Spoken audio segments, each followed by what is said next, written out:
Professor Marco Cico, treta, treta, treta. Adoro esse canal. É o Canal da treta, né? Oficina da treta. Oficina da treta. Você sabe, cara, que eu me lembro assim, eu acho que eu nasci na igreja, né? E eu não me lembro, eu me lembro muito pouco de muito poucas pregações sobre Trindade. É um assunto, cara, tão importante na fé cristã. E a pergunta de hoje é a seguinte: quantos são? É um Deus, três deuses? É aquele esquema mesmo de água líquida, sólida e gasosa?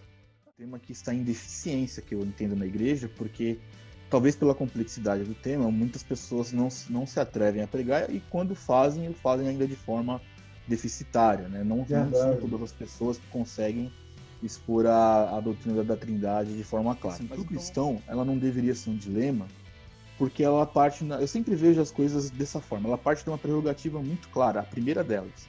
Se nós negarmos a doutrina da Trindade, imediatamente vamos afirmar que Jesus era mentiroso, porque ele diz que ele era um com o Pai. Então, tudo que esbarra naquilo que Jesus disse, eu sou muito ascético, né?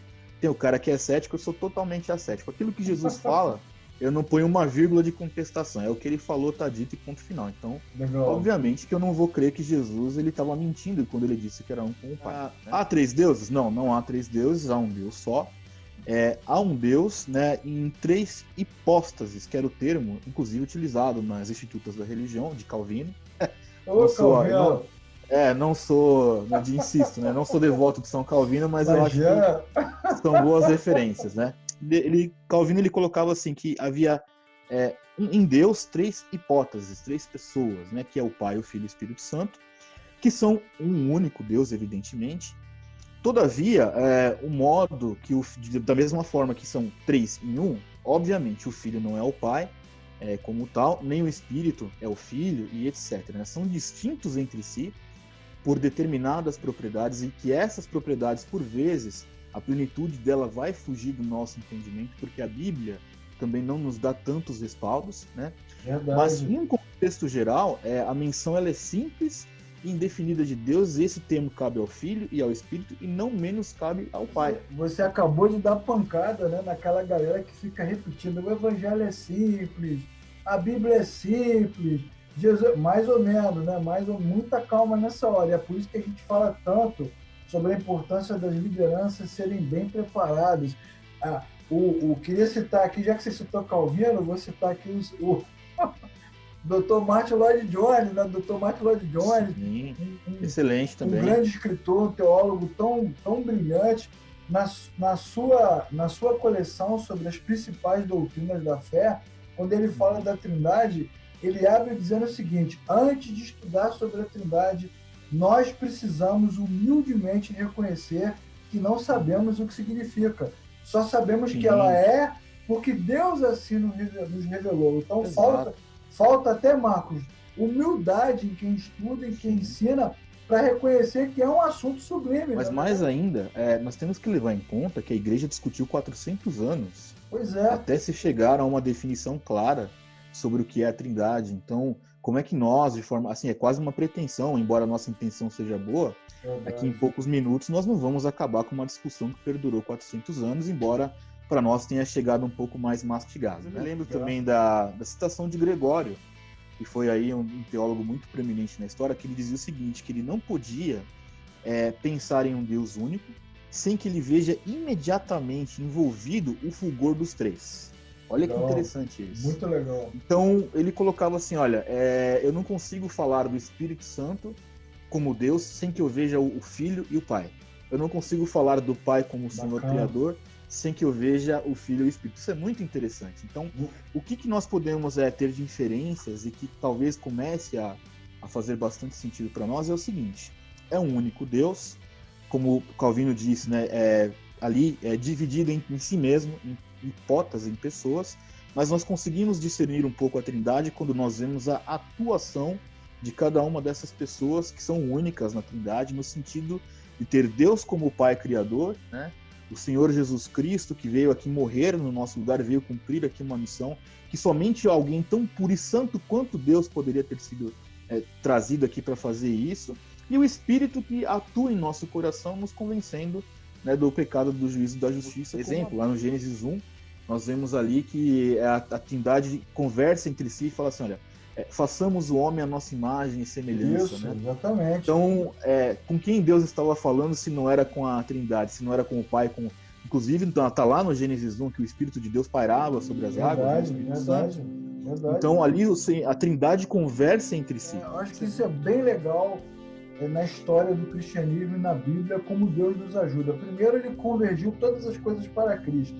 Né? Então a Bíblia diz em Colossenses que ele é a imagem exata do Deus invisível. Então quando nós adoramos a Cristo, nós adoramos a Trindade. Às vezes a dificuldade no ensino acaba quase que separando Jesus da Trindade, né? Quando Sim. alguém, Senhor Jesus, no teu nome nós pedimos a Deus, a própria escola bíblica para crianças, né? Às vezes, inconscientemente, os professores, por não conhecerem bem a teologia e a doutrina e o texto, acabam quase que ensinando que Jesus é alguém e Deus é outro alguém, que ele se relaciona através da oração. Mas a Bíblia, então, nos ajuda quando converge, quando aponta tudo para Cristo. É algo incompreensível. E essa tentativa de associar Deus a estado líquido, gasoso e sólido da água, não, isso daí não tem ou sentido. ficar cantando que três se formam em um, como se fosse um herói da Marvel, isso confunde mais a cabeça dos irmãos, do que a verdade. Então nós reconhecemos o Deus Trino. Sim. E não sabemos na prática como isso funciona. O que a gente sabe é que o Deus Trino foi revelado em Cristo. E esse sim, nós veremos face a face. Já uma vez eu escutei uma explicação tão louca que o cara usou um ovo para explicar a Trindade. Se liga, você pega o ovo aqui fechado, ele é um ovo. Aí você abre o ovo, tem lá, não é ovo do mesmo jeito, o cara usando um ovo para falar que o ovo era uma representação da Trindade, que a gema era o Espírito, a clara era Jesus e o casco era Deus, um papo louco. Muita derrota da Trindade. É aquele ovo da Kombi, do ovo? Leva o ovo, leva o ovo. O Berkhoff também era muito claro com isso, né? Ele partia desse mesmo ponto, que é o mesmo ponto de Gregório, no sentido de dizer o seguinte, olha, há uma única essência de Deus, né? A essência é uma só, e para nós cabe olhar como a Deus Pai como o princípio e a origem de tudo, né? A primeira causa de todas as coisas, depois para o Filho, que é a sabedoria eterna, por último para o Espírito Santo, que tem a sua energia difusa sobre todas as coisas, mas ambos perpetuamente residentes em si mesmo. Acho maravilhosa as definições. É muito importante a gente deixar claro que não tem espaço para nenhum tipo de subordinacionismo, ou seja, não, é um subordinado ao outro, alguma coisa desse tipo. A gente aprendeu na igreja que o Espírito Santo não podia ser adorado. Olha só. O Espírito Santo era o sopro de Deus, né? Era a energia de Deus, então ele não deveria receber adoração. Isso é um problema. Até algumas músicas foram alteradas, porque elas foram compostas nesse sentido, e a gente não podia cantar. Olha só como a ignorância humana. O que é mais engraçado, né? Que a mente humana, limitada do jeito que ela quer reduzir a infinitude de Deus, né, a esse olhar limitado. Na verdade, nós não sabemos o que a Trindade é, na sua essência, mas sabemos que ela é, e sabemos que em Cristo ela está revelada. Então, essa que é a grande beleza.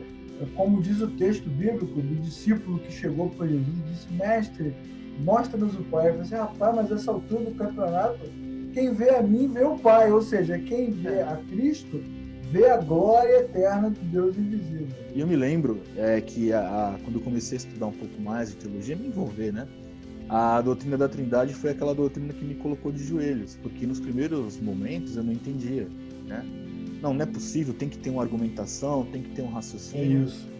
E aí eu me ajoelhei diante de Deus e falei, Senhor, olha, pode ser que eu nunca vá compreender isso na plenitude, porque a plenitude do que eu deveria entender está na Tua Palavra. Se a Tua Palavra não diz, a mim, eu quero que o Senhor realmente venha destruir o meu ego, para que eu entenda que nem tudo precisa fazer sentido para mim, porque já está isso na Tua Bíblia. Muitos cristãos, por não estudarem ou por não receberem bom ensinamento, depois que eles assistem o filme A Cabana ou leem o livro A Cabana, eles acham que descobriram a Trindade.